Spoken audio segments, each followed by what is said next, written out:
Sir, Kalpasar યોજના માટે આપ બહુ ઘણા વર્ષોથી એક તમારો ગોલ હતો.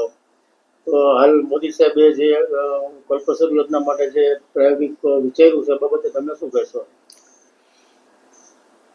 આપણા દેશના વડાપ્રધાન નરેન્દ્રભાઈ મોદી નેધરલેન્ડ ગયા અને નેધરલેન્ડના પ્રવાસ દરમિયાન જે આપણે સૌરાષ્ટ્રની જીવાદોરી સમાન જે કલ્પસર યોજના હતી એના ટેકનિકલ એગ્રીમેન્ટ કરી અને આ કલ્પસર યોજના 1,57,000 કરોડના ખર્ચે તૈયાર કરવાનો જે વડાપ્રધાને નિર્ણય લીધો એ બદલ હું ખૂબ આનંદ અને ખુશીની લાગણી વ્યક્ત કરું છું.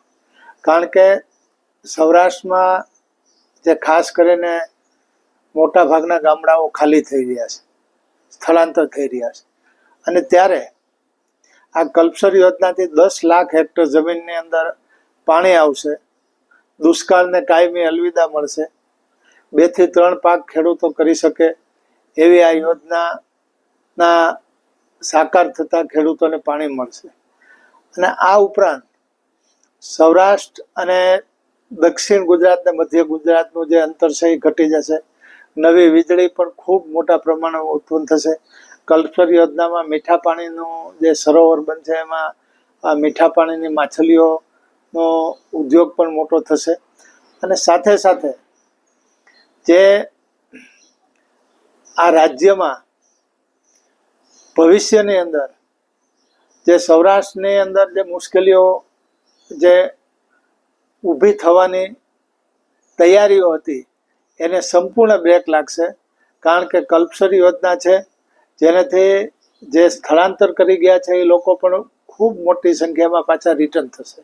અને આ સાથે સાથે ઘણા એવા ઉદ્યોગ છે જેને પાણી જરૂર હોય તો એવા ઉદ્યોગો પણ આવશે.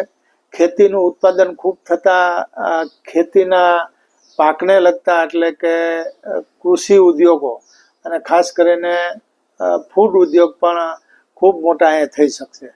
એટલે કલ્પસર યોજના છે એ ભવિષ્યમાં માનો કે દાખલા તરીકે એમપીની અંદર વરસાદ ઓછો પડ્યો અને નર્મદામાં પાણી ઓછું આવ્યું હોય અને આ વિસ્તારમાં સારો વરસાદ હોય તો સૌરાષ્ટ્ર અને મધ્ય ગુજરાત ઉપરાંત પણ રાજ્યની અંદર પીવાનું પાણી ગમે ત્યાં પહોંચાડવું હોય તો પહોંચી શકે. આ સાથે સાથે જે પીવાના પાણીની યોજના અને આ ઉપરાંત જે નરેન્દ્રભાઈએ સૌની યોજના કરેલી છે, નર્મદાની જે કેનાલો છે એમાં પણ આ કલ્પસરની લિંક જોઈન્ટ થઈ શકે. એટલે કલ્પસર યોજનાથી સમગ્ર સૌરાષ્ટ્રના તમામ લોકો, પશુઓ, પ્રાણીઓ, પક્ષીઓ બધાને એક આખી જીવસૃષ્ટિને અહીંની જે જીવસૃષ્ટિ છે એને ખૂબ વેગ મળશે. અને ખેતી અને પાણી સાથે સાથે બાગાયતી ખેતી વધશે જેને લીધે પર્યાવરણને પણ ફાયદો થશે. તમામ ક્ષેત્રે સૌરાષ્ટ્રમાં જે વિસ્તારમાં પાણી નથી પહોંચતું, જે નર્મદાનું પાણી છે એ ખાલી એક સૌરાષ્ટ્રના સુરેન્દ્રનગર જિલ્લો અને બોટાદ તાલુકો 2 વિસ્તારમાં જ પાણી પહોંચે છે. સુરેન્દ્રનગર જિલ્લામાં પણ અમુક વિસ્તારમાં પાણી નથી પહોંચતું.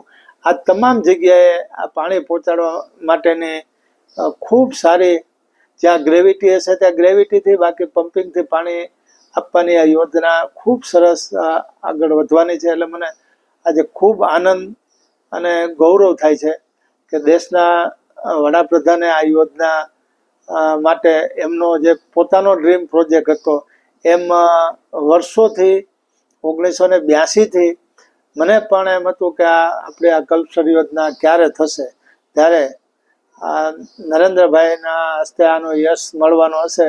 અને નરેન્દ્રભાઈએ ગુજરાત અને સૌરાષ્ટ્ર માટે આ ખૂબ સારો નિર્ણય લીધો જેનાથી સમગ્ર ભારત દેશને પણ મોટો ફાયદો થવાનો. કારણ કે સૌરાષ્ટ્રની અંદર જે ખેત ઉત્પાદન આવશે, પછી શાકભાજી હોય, ફળ હોય, તેલીબિયા હોય કે તમામ પ્રકારના જે અનાજ હોય, બધા પાકોને લીધે દેશને પણ બહુ મોટો ફાયદો થશે. અને આપણે જે અમુક વસ્તુઓ ને આપણે ઘટ પડતી હોય, માનો કે તેલની ઘટ પડતી હોય, કઠોળની ઘટ પડતી હોય, એ પણ આમાં પૂર્ત થઈ શકશે. એટલે ખેડૂત સમૃદ્ધ થશે, ગામડું સમૃદ્ધ થશે. ગામડાની અંદર રહેતો તમામ વર્ગ, કારીગર વર્ગ હોય, મજૂર વર્ગ હોય, તમામ વર્ગ સુખી થશે. અને સાથે સાથે દેશને પણ એક ગુજરાત છે એ પોતાનું ખેત ઉત્પાદનને સાથે નવા ઉદ્યોગોનું દેશ અને દુનિયાને પૂરું પાડી શકે એવી શક્તિ આખી ઊભી થશે.